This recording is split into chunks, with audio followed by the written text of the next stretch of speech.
या कार्यक्रमाला उपस्थित होते।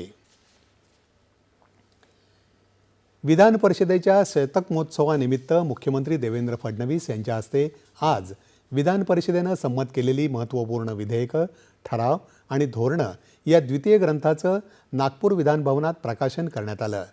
विधान परिषदेचे सभापती डॉक्टर राम शिंदे, उपसभापती नीलम गोऱ्हे, विधानसभेचे अध्यक्ष ॲडव्होकेट राहुल नार्वेकर, उपमुख्यमंत्री अजित पवार आणि केंद्रीय मंत्री नितीन गडकरी यावेळी उपस्थित होते।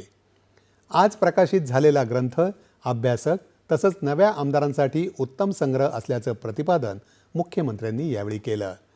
इतिहासातल्या घटना या भविष्यात योग्य वाटचाल करण्यासाठी दीपस्तंभाचं काम करतात, म्हणूनच असे ऐतिहासिक प्रसंग संकलित करणं गरजेचं असल्याचं मुख्यमंत्री यावेळी म्हणाले। आपण जे कायदे तयार करतो ते लोकशाही पद्धतीनं तयार झाल्यामुळे त्यात सामान्य माणसाच्या आशा, आकांक्षा आणि अपेक्षा यांचं प्रतिबिंब उमटतं, असं मुख्यमंत्री म्हणाले। 90% लोक वकील नाही, त्यांनी कायद्याचा कधी अभ्यास केला नाही, पण तरी त्यांच्या चर्चेतनं कायदा प्रगल्भ होतो।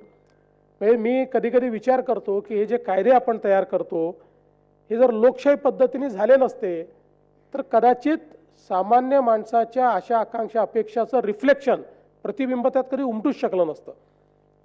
ही सगळी मंडळी जी जमिनीवर काम करतात त्यांचा जो अनुभव आहे तो अनुभव ज्यावेळेस या कायद्यांमध्ये मिसळला जातो त्यावेळी तो कायदा खऱ्या अर्थानं लोकहिताचा कायदा होतो।